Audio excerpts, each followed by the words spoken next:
Quantum number. इसको हम azimuthal quantum number भी कहते हैं, एंगुलर मोमेंटम क्वांटम नंबर भी कहते हैं,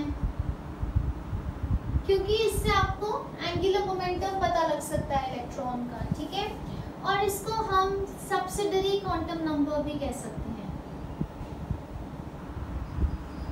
ठीक है, राइट। नाउ अब हमने प्रिंसिपल क्वांटम नंबर पढ़ा था, राइट। अब ये इसको हम किससे डिनोट करते हैं, एल। अब जो प्रिंसिपल क्वांटम नंबर है वो आपको क्या बता रहा था, शेल, है ना, दैट इज एन। फर्दर हमने पढ़ा कि हर एक एन में एन स्क्वायर रीजन्स होते हैं या एन स्क्वायर ऑर्बिटल्स होते हैं जहाँ पे इलेक्ट्रॉन्स के होने की संभावना होती है ना, मैक्सिमम संभावना होती है। लेकिन जितने भी ये एन स्क्वायर ऑर्बिटल्स हैं, दैट मीन्स एक शेल में जितने भी ऑर्बिटल्स हैं, ठीक है, जितने भी रीजन्स हैं जहाँ पे इलेक्ट्रॉन्स के होने की संभावना मैक्सिमम है, ठीक है, ये सारे रीजन्स के एक ही जैसे एनर्जी लेवल्स नहीं होते और एक ही जैसी इनकी डायमेंशंस नहीं होती हैं, ठीक है। सो इनके डिफरेंट एनर्जी लेवल्स होते हैं। अगेन रिपीटिंग, एक एन शेल में जितने भी ऑर्बिटल्स हैं या जितने भी ऐसे रीजन्स हैं जहाँ पे इलेक्ट्रॉन्स के होने की संभावना मैक्सिमम है, उन सब का एनर्जी लेवल सेम नहीं होता, उन सब की डायमेंशंस सेम नहीं होती, ठीक है। So my azimuthal quantum number का अब यहाँ पे रोल आता है। तो एजीम्यूथल क्वांटम नंबर बताता है कि एक शेल में ऐसे कितने एनर्जी लेवल्स हैं, ठीक है। सो azimuthal quantum number is telling you that within a shell or within a Bohr orbit kind of a setup, how many energy levels exist, ठीक है। So basically for ease of understanding हम कह सकते हैं कि शेल में सब shell type चीज होती है, ठीक है। तो बेसिकली अगर अब मैं इसको वो एड्रेस वाले एग्जाम्पल से कंपेयर करूं, तो अब आपने इतना बताने के अलावा कि आप चंडीगढ़ में रहते हो, आपने अपना उसको सेक्टर नंबर भी बता दिया डिलीवरी के लिए साइट में। You put you are staying in sector 35, sector 40, जो भी आपका सेक्टर है, या sector 70, that is the kind of focus. अब आपको इलेक्ट्रॉन के एड्रेस के बारे में इतना पता लग जाएगा, ठीक है। And what is L? L is telling you the energy level. एक शेल के अंदर भी सब शेल है, सब शेल मतलब एक जो मेन एनर्जी लेवल है उसमें जितने भी ऑर्बिट्स हैं उन सब की सेम एनर्जी नहीं है। जैसे फर्स्ट शेल में एक ही ऑर्बिटल था तो उसका कोई पंगा नहीं है, तो उसमें एक ही एनर्जी लेवल हुआ, राइट। सेकंड शेल में 4 ऑर्बिटल्स थे, हमने पढ़ा था 2 का 2 स्क्वायर 4, लेकिन चारों की सेम एनर्जी लेवल्स नहीं है, ठीक है, उसमें डिफरेंट एनर्जी लेवल्स हैं। कुछ की एक जैसे एनर्जी है, कुछ की दूसरी एनर्जी है ना। तो एजीम्यूथल क्वांटम नंबर आपको बता रहा है कि किस शेल में कितने एनर्जी लेवल्स होते हैं, ठीक है, right. So it's like saying shell में सब शेल्स हुए, राइट। सो इसको हम ईज ऑफ अंडरस्टैंडिंग के लिए सब शेल भी कह सकते हैं, ठीक है। अब अगर आपका principal quantum number that is n है, तो उसमें नंबर ऑफ सब शेल्स या नंबर ऑफ एनर्जी लेवल्स कितने होंगे? सेम, n गिनती के ही एनर्जी लेवल्स होंगे, ठीक है। अगर n प्रिंसिपल क्वांटम नंबर है, मतलब अगर प्रिंसिपल क्वांटम नंबर 1 है तो उसमें एनर्जी लेवल कितने हैं? 1। अगर n 2 है तो उसमें एनर्जी लेवल कितने हैं? 2। अगर n 3 है तो एनर्जी लेवल कितने हैं? 3। मतलब फर्स्ट शेल में एक शेल, सेकंड शेल में 2 सब शेल, तीसरे वाले शेल में 3 सब शेल। तो चौथे वाले में चले जाओ तो कितने हो जाएंगे, 4 सब शेल। सिमिलरली पांचवें में 5, छठे में 6, राइट। सो ओके, अब इन एनर्जी लेवल्स को हम क्या कहते हैं, ठीक है, इनके क्या नाम है, इनके नाम कहाँ से जाते हैं, the names of these energy levels. ये एनर्जी लेवल्स या सबशेल्स या जो एल हैं, ये जो सबशेल हैं या जितने हमने पढ़ा कि अगर एन है तो उसमें एन गिनती के ही एल हैं, अगर n2 है तो उसमें 2 ही गिनती के सबशेल है, मतलब l/2, ठीक है। अब इन l के नाम क्या हो जाएंगे, इन l के नाम हो जाएंगे 0 से लेके कहाँ तक इनके नाम जाएंगे, n-1 तक, ठीक है।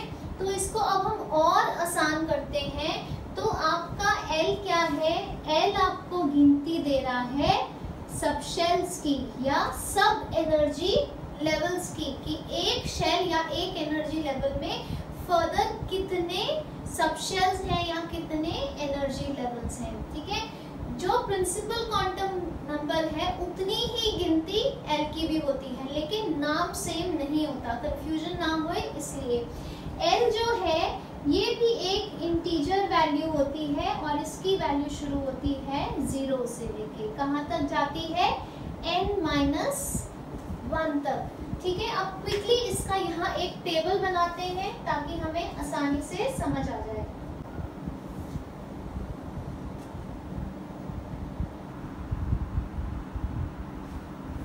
ओके, सो अब अगर मेरा फर्स्ट शेल है, अभी तक हमने 2 क्वांटम नंबर्स पढ़े हैं, अब हम उनको 100% रिलेट करते हैं। जो मेरा फर्स्ट शेल है उसमें कितने एनर्जी लेवल्स हैं, there is only 1, that is जो प्रिंसिपल क्वांटम नंबर है उतने ही एनर्जी लेवल हैं, तो इसमें एनर्जी लेवल कितना है, 1, ठीक है। n-1 कैलकुलेट करो, अभी बताती हूँ क्यों, 1 - 1 कितना हुआ, 0। अब ये जो एक एनर्जी लेवल है, ठीक है, इसका नाम क्या हो जाएगा, क्योंकि एनर्जी लेवल के जब हम नाम लिखेंगे कहाँ से कहाँ तक जाएंगे, जो आपकी L की वैल्यू है या जो नंबर ऑफ सबशेल्स हैं उनके नाम क्या है, उनके नाम जाएंगे 0 से n-1 तक। तो यहाँ कहाँ जाएगा, 0 से n-1 क्या है, 0 तक, 0 से 0 क्या हुआ, 0, ठीक है। उसी तरह अगर मेरा n = 2 है, ठीक है, दैट मीन्स सेकेंड शेल है, इसमें कितने एनर्जी लेवल्स हैं, ठीक है, या कितने सबशेल्स हैं या L की वैल्यू कितनी है, इसके अंदर 2 सबशेल्स हैं, ठीक है।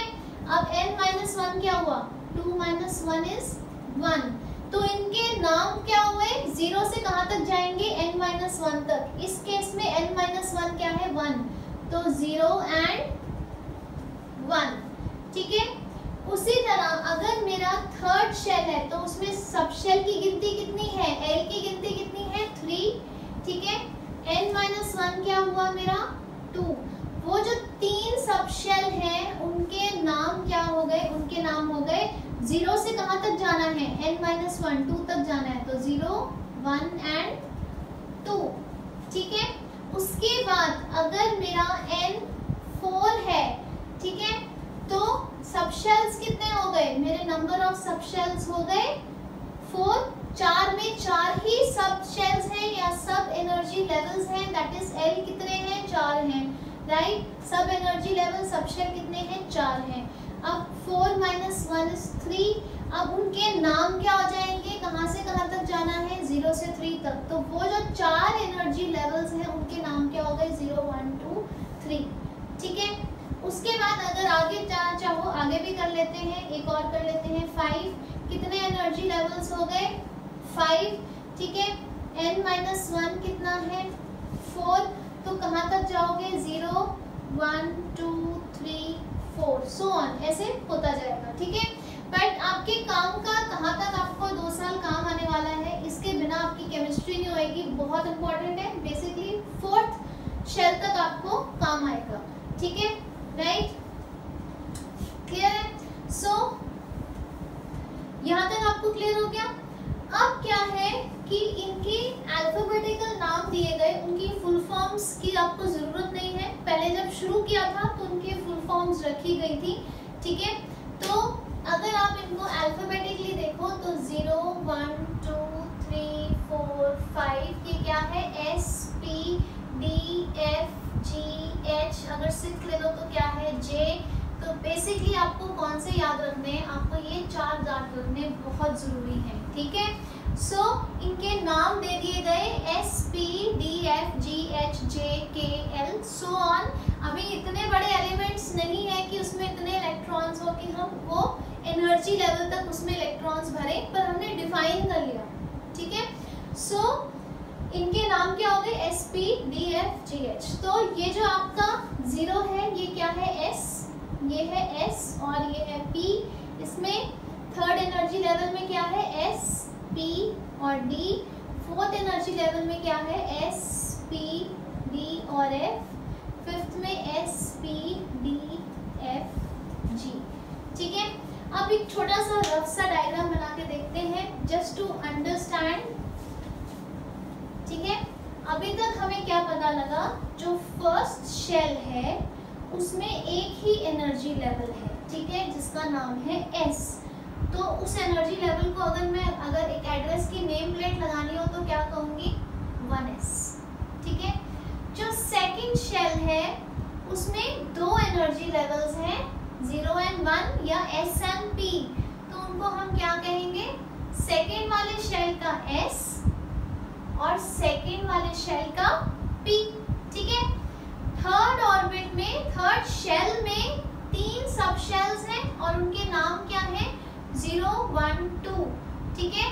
तो अगर मैं इनके नाम दूं तो ये क्या हो गए, थर्ड, ये क्या बता रहे हैं, थर्ड शेल का S वाला सब शेल, थर्ड शेल का P वाला सब शेल, थर्ड शेल का D वाला सब शेल। तो थर्ड शेल में क्या क्या हुए, S P D।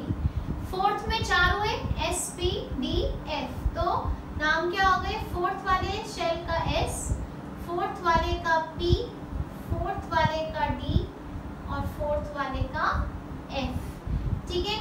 उसके बाद फिफ्थ वाले में क्या हो गए, 5S, 5P, 5D और 5F, क्लियर है, एंड सो ऑन।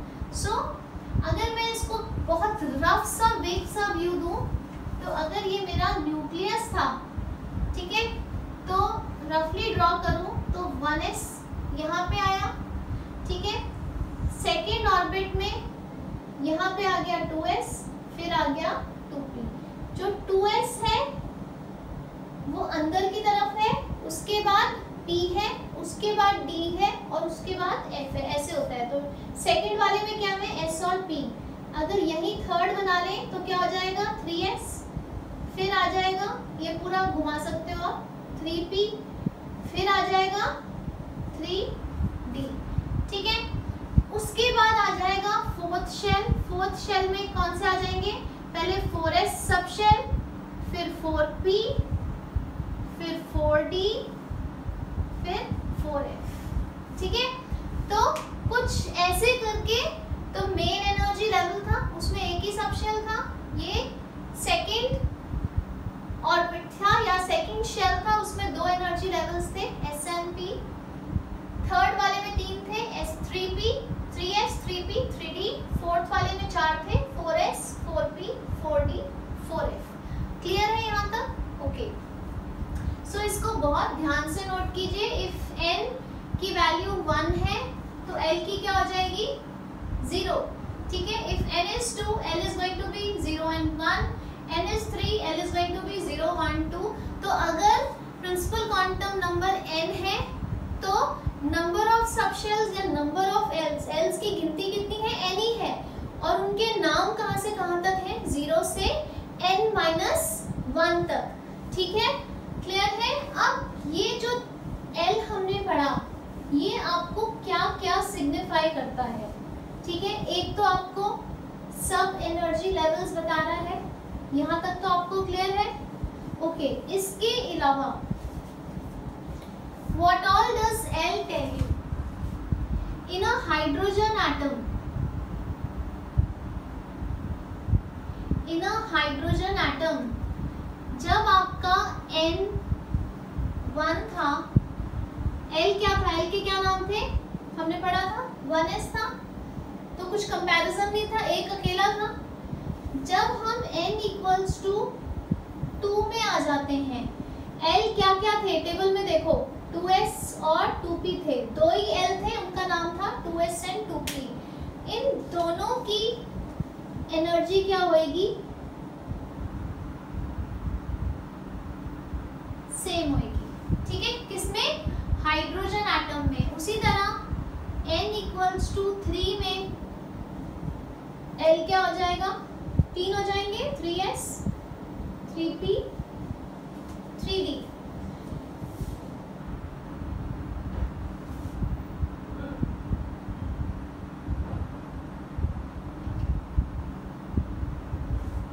तो n इक्वल्स टू 3 में कितने L हो गए, 3, इनकी एनर्जी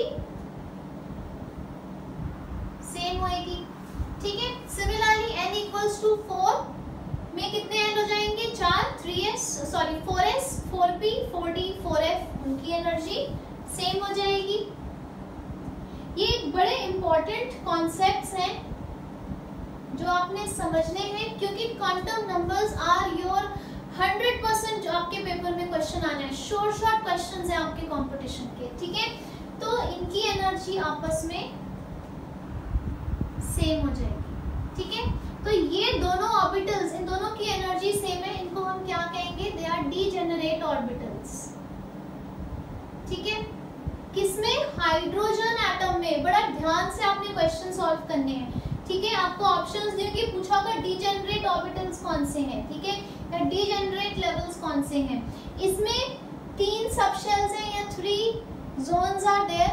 हाइड्रोजन एटम में ये तीनों जोन्स की एनर्जी लेवल सेम है, ठीक है। तो ये भी क्या हुआ, इसमें जितने भी ऑर्बिटल्स हैं, मतलब ये 3 सबशेल्स में जितने भी ऑर्बिटल्स हैं, उनकी आपस में एनर्जी सेम है। फॉर एग्जांपल अगर इसकी 12 जूल्स है तो इसकी भी 12 होएगी, इसकी 15 है तो इसकी भी 15 होएगी और इसकी भी 15 होएगी। इसकी अगर 20 है तो इसकी 20, इसकी 20, इसकी 20 और इसकी 20, ठीक है। Similarly this is also going to be a degenerate orbital.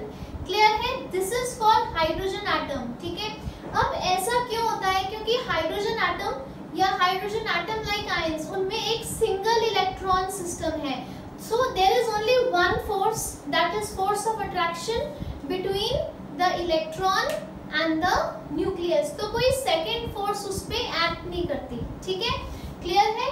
तो इस वजह से ऐसा है। लेकिन अगर मैं एक मल्टी इलेक्ट्रॉन सिस्टम के एनर्जी लेवल्स को प्लॉट करूं, ठीक है, but if I take a multi electron system, एक और पॉइंट, इसीलिए हम कहते हैं कि हाइड्रोजन एटम में जो प्रिंसिपल क्वांटम नंबर है n, वही आपको एनर्जी लेवल बताता है, क्योंकि हाइड्रोजन एटम में जितने भी सबशेल्स हैं, एक गिवन शेल में जितने भी सबशेल्स हैं, उनकी एनर्जी सेम होती है। तो उनका कोई रोल नहीं होता आपको एनर्जी के बारे में इंफॉर्मेशन देने का। लेकिन एक मल्टी इलेक्ट्रॉन सिस्टम में क्या होता है कि मल्टीपल इलेक्ट्रॉन्स होते हैं, सारे इलेक्ट्रॉन्स जो हैं वो पहले ऑर्बिट में नहीं होते, and there are multiple energies. One is वही basic energy, force of attraction between the electron and the nucleus. लेकिन एक और बहुत इंपॉर्टेंट एनर्जी आ जाती है, force of repulsion between the electrons. तो ये इलेक्ट्रॉन्स में आपस में रिपल्शन होती है, why, because same charge, like charges repel each other. तो ये दोनों एनर्जीज का अब खेल आ जाता है, ठीक है।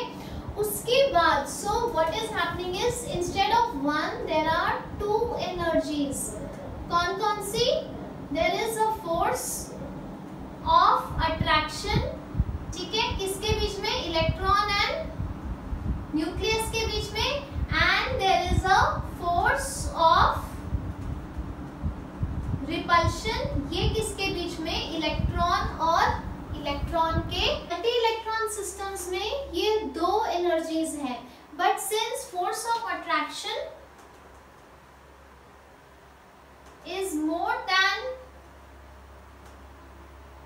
repulsion, so the multi electron systems are also stable. मतलब हाइड्रोजन के अलावा बाकी एटम्स भी हैं जो स्टेबल हैं, ठीक है, लेकिन जो इनका SPDF जो आपने एनर्जी लेवल्स पढ़े, इन रीजन्स की शेप अलग होती है, ठीक है, इनका शेप अलग है, जिसकी वजह से क्या होता है, their energy levels are also different. अगर आप कंपेयर करो तो कम एनर्जी होती है S में, फिर होती है P में, फिर होती है D में और फिर होती है F में, ठीक है।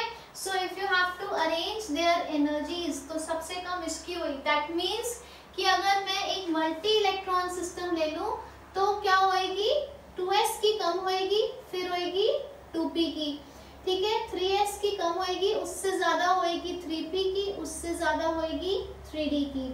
उसके बाद फोर्थ ले लूं तो 4s, फिर 4p, फिर 4d और फिर 4f, ठीक है। So on the whole energy levels के बारे में हमें मल्टी इलेक्ट्रॉन सिस्टम्स में क्या आइडिया होता है, एक बार इसको हम यहाँ तक एनर्जी लेवल्स को देखते हैं।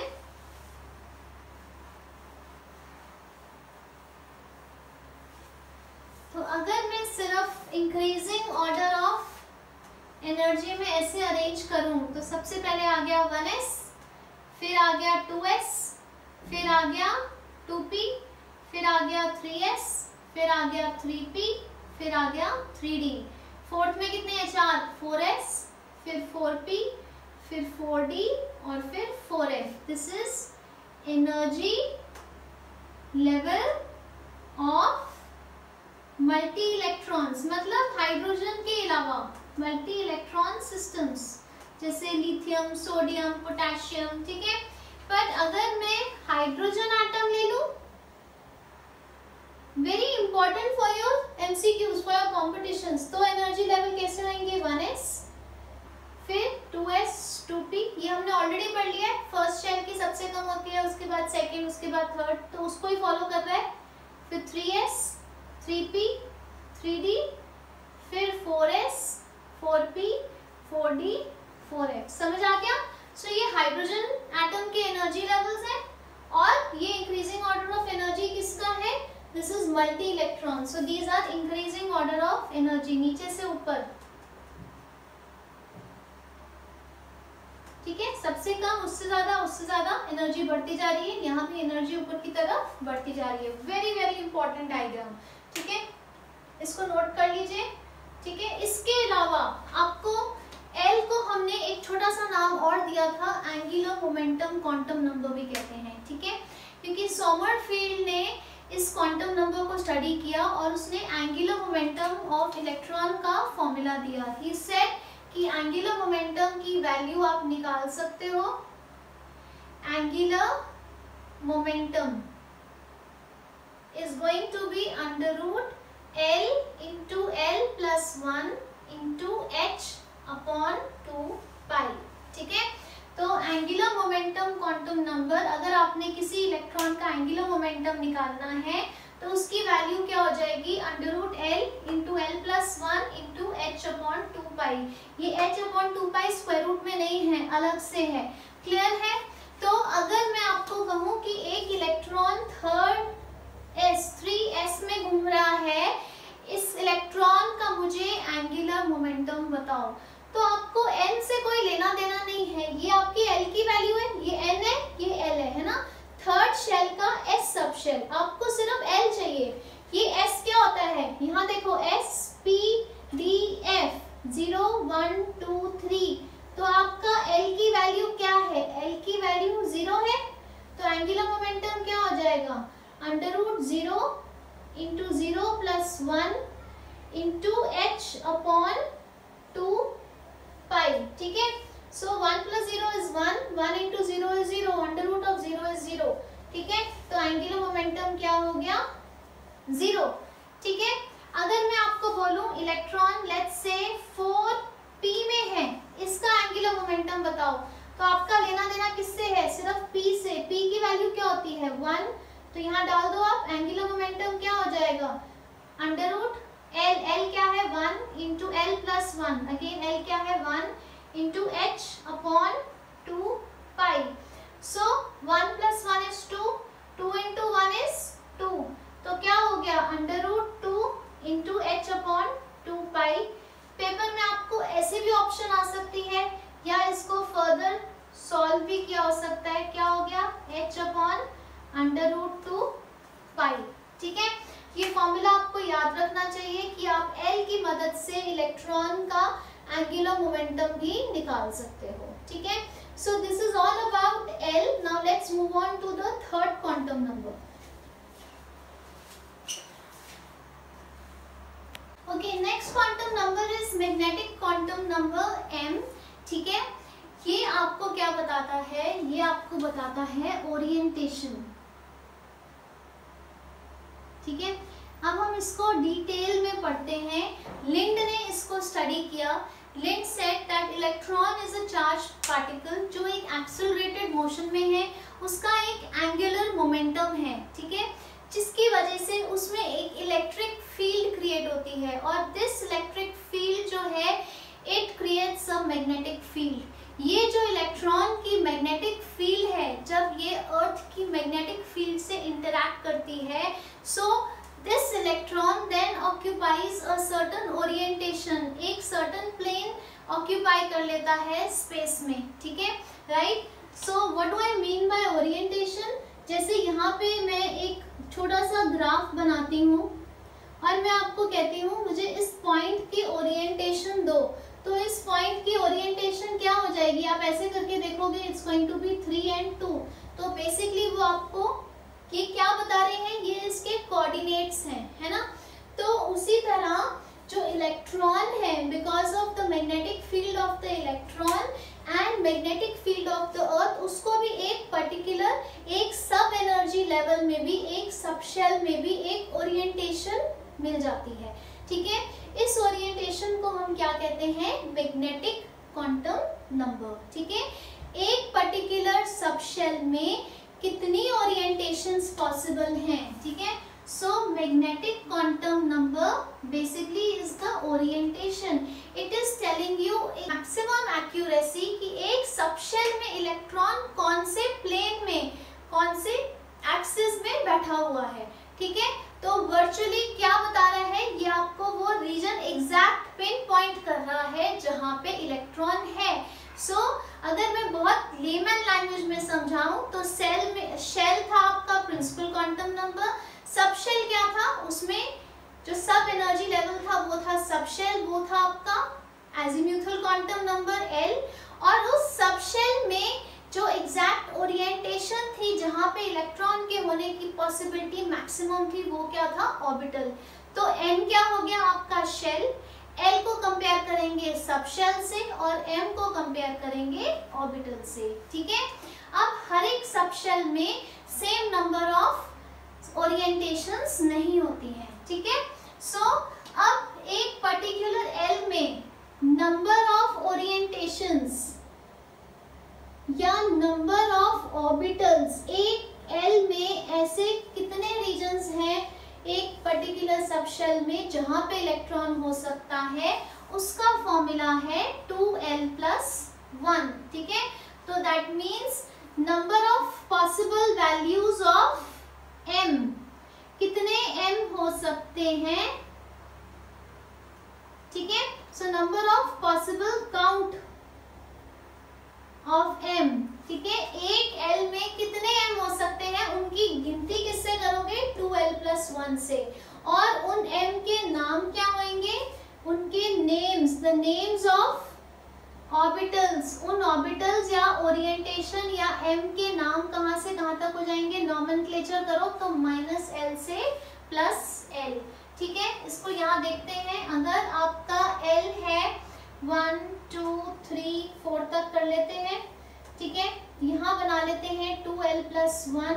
ये 2l+1 क्या दे रहा है आपको, नंबर ऑफ ऑर्बिटल्स या काउंट ऑफ m, कितने m हैं। ठीक है, उनके नाम नहीं, सिर्फ उनकी गिनती।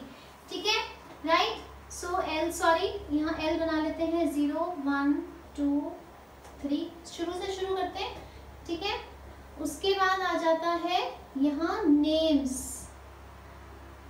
ऑफ ऑर्बिटल्स, कैसे हो जाएंगे, -l से +l, है ना। तो अगर आपका एक ही सबशेल है, उस एक सबशेल का नाम क्या होएगा, s, ठीक है।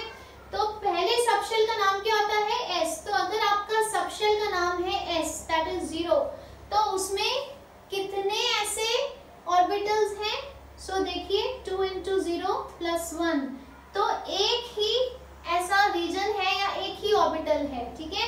तो जो सबशेल है, फर्स्ट सबशेल है दैट इज 0, उसमें एक ही ऑर्बिटल है और उसका नाम कैसे होगा, l की वैल्यू क्या ली थी मैंने, 0, -0 से +0 जाओगे तो कुछ नहीं होता, तो नाम क्या होएगा, -0 0 + 0 0 ही रहेगा, तो उसका नाम क्या हो गया, 0, क्योंकि देयर इज नथिंग कॉल्ड -0 और +0, तो एक ही 0 ही हुआ। अगर आपका सेकंड सबशेल है, ठीक है, सेकंड सबशेल में कितनी ओरिएंटेशंस पॉसिबल है, 2 × 1 + 1 कितना हुआ, 3, मतलब सेकंड सबशेल में 3 ऑर्बिटल्स या 3 ओरिएंटेशंस पॉसिबल हैं, 3 ऑर्बिटल हो सकते हैं। अब l क्या था, 1, तो -1 से 1 तक जाओ, +1 तक, तो क्या हुआ, -1 0 +1, ठीक है। उसके बाद जो आपका थर्ड सबशेल है, थर्ड एनर्जी लेवल है, उसमें कितने ऑर्बिटल हो सकते हैं, ठीक है, लेट्स चेक, कितने हो सकते हैं, 5 ऑर्बिटल्स हो सकते हैं, इनके नाम -1 0 +1 +2, तो ये 5 के नाम आ गए आपके पास। उसके बाद जो आपका F सबशेल है या जो आपका फोर्थ एनर्जी लेवल है, उसमें कितने हो सकते हैं, 7, तो इसके नाम क्या हो गए, -3 -2 -1 0 +1 +2 एंड +3, ठीक है। तो इससे आपको क्या पता लगा, जो फर्स्ट सबशेल है S, इसमें कितने ऑर्बिटल हो सकते हैं, 1, ठीक है। दूसरे वाले में P, सेकेंड एनर्जी लेवल में कितने ऑर्बिटल हो सकते हैं, 3, ठीक है। तीसरे वाले में कितने हो सकते हैं, 5, चौथे वाले में कितने हो सकते हैं, 7, आगे करते जाओ, तो अगर आप करो SPDF, अगर G करो तो कितने होते हैं उसमें, 9, H में कितने होते हैं, 11, इफ यू कैलकुलेट ये निकलेगा, ठीक है, but you just need to know these first 4, आगे आपकी ज्यादा यूसेज है ही नहीं बिल्कुल, ठीक है, राइट। सो अभी तक हमने क्या पढ़ा, हमने पढ़ा कि इलेक्ट्रॉन्स शेल्स में है, शेल्स में भी सबशेल्स हैं, सबशेल्स में भी ऑर्बिटल्स हैं। तो ऑर्बिटल हमने बिल्कुल पिन पॉइंट कर लिया, इलेक्ट्रॉन कहाँ है, कौन से रीजन में है, that region is your orbital M। अब हम आते हैं अपने आखिरी क्वांटम नंबर S पे, फिर हम सारे की एक वाइडर पिक्चर बनाएंगे। Thank you.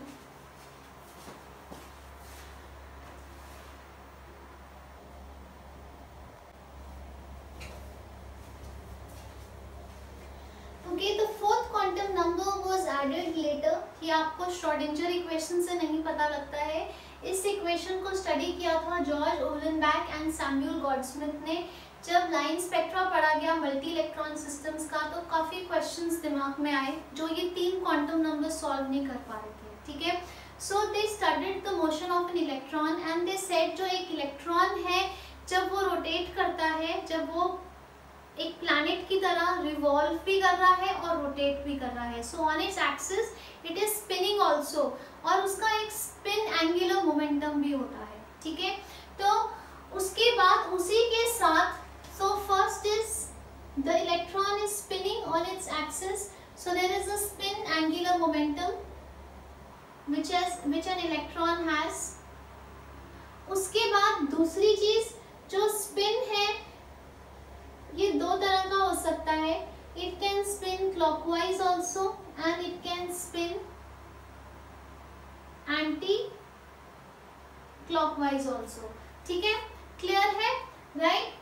सो उसी के साथ एक हम और चीज देखते हैं, पॉलीज एक्सक्लूजन प्रिंसिपल, ठीक है।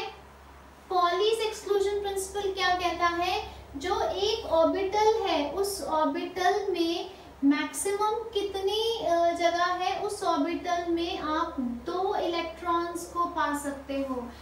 पॉलीज एक्सक्लूजन प्रिंसिपल क्या कहता है, N orbital can have 2 electrons with opposite spin. ठीक है, तो स्पिन क्वांटम नंबर आपको बताता है, ये हम आगे काफी डिटेल्स में करेंगे, थोड़ा सा अभी हम जब चार्ट बनाएंगे इसकी जरूरत पड़ेगी। तो स्पिन क्वांटम नंबर आपको बताता है कि उस समय इलेक्ट्रॉन का स्पिन कैसा है, वेदर इट्स क्लॉकवाइज और एंटी क्लॉकवाइज। ठीक है, और इसकी हम 2 ही वैल्यूज लेते हैं, +1/2 एंड -1/2। ठीक है, इनका कोई मैथमेटिकल सिग्निफिकेंस नहीं है। So plus and minus are just denoting clockwise and anti clockwise, so 2 possible spins of an electron. ठीक है, क्लियर है। सो स्पिन क्वांटम नंबर उसका एग्जैक्ट स्पिन पिन पॉइंट करता है। ठीक है, now these are the 4 quantum numbers. अब हम इसकी लार्जर पिक्चर स्टडी करते हैं। उससे पहले स्पिन क्वांटम नंबर, अगर आपने एंगुलर मोमेंटम निकालना है तो उसका फॉर्मूला दिया था आपको गॉडस्मिथ ने। स्पिन एंगुलर मोमेंटम क्या हो जाएगा, बिल्कुल एंगुलर मोमेंटम का फॉर्मूला है √s+1 × h/2π। अगेन ये स्क्वायर रूट में नहीं है और आपकी s की पॉसिबल वैल्यूज क्या हो जाएंगी, +1/2 या -1/2। ठीक है, वेरी इंपॉर्टेंट टू नोट कि एक इलेक्ट्रॉन जो है, sorry, no 2 electrons can have same set of quantum numbers in an atom। एक एटम में 2 इलेक्ट्रॉन के same set of quantum numbers नहीं हो सकते, because they like charges, so 2 of them can't be present at the same place, they will repel each other, so they can't have the same set of quantum numbers। Clear है। अब हम quantum numbers की larger picture देखते हैं।